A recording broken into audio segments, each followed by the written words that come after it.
Linux Shell Scripting. En este vídeo vamos a crear un script para capturar la entrada de datos por parte del usuario. Si trabajamos con sistemas Linux, administración de servidores o DevOps, antes o después vamos a tener que aprender a crear nuestros propios scripts. En este vídeo te voy a mostrar cómo crear y ejecutar un script de Linux que nos va a permitir capturar la entrada de datos por parte del usuario. Entonces vamos a comenzar a crear nuestro script de Linux.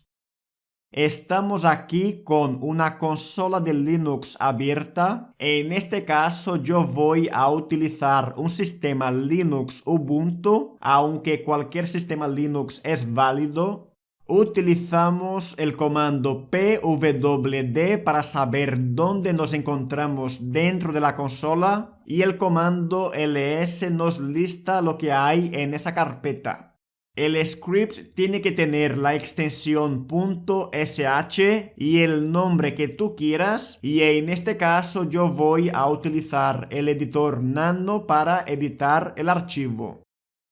El código de este script es bastante fácil de analizar. Empezamos con el shebang. Esto va a decirle cuál es el intérprete que va a utilizarse, cuál es el shell que va a utilizarse. Especificamos un comentario para decirle al usuario qué es lo que se va a hacer. Utilizamos echo para mostrar un mensaje en pantalla y utilizamos la sentencia read para capturar la entrada de datos por parte del usuario. Por tanto, capturamos la entrada de datos con read y lo vamos a guardar en la variable user_input.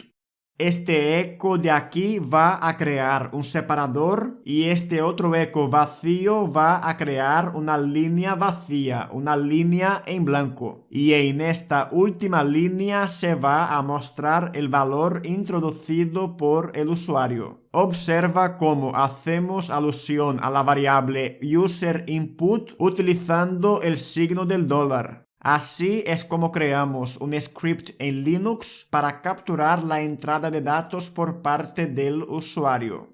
Y ahora mismo si queremos ejecutar el archivo no vamos a poder hacerlo. Eso es así porque ese archivo no cuenta con permisos de ejecución.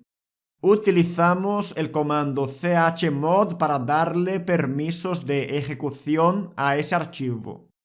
Y una vez que el archivo user_input ya tenga permisos de ejecución, lo vamos a ejecutar con el comando // y el nombre del archivo. El script lanza una pregunta al usuario y el valor o el texto que introduzca el usuario se va a capturar. Si yo quiero que la entrada de datos por parte del usuario se haga en la misma línea de la pregunta, vamos a hacer algunos ajustes en el script. Sería suficiente con poner el parámetro "-n" en la pregunta. Y así es como podemos crear un script de Linux que es capaz de capturar la entrada de datos por parte del usuario. Y antes de irnos te voy a dejar algunas sugerencias más que puedes seguir viendo.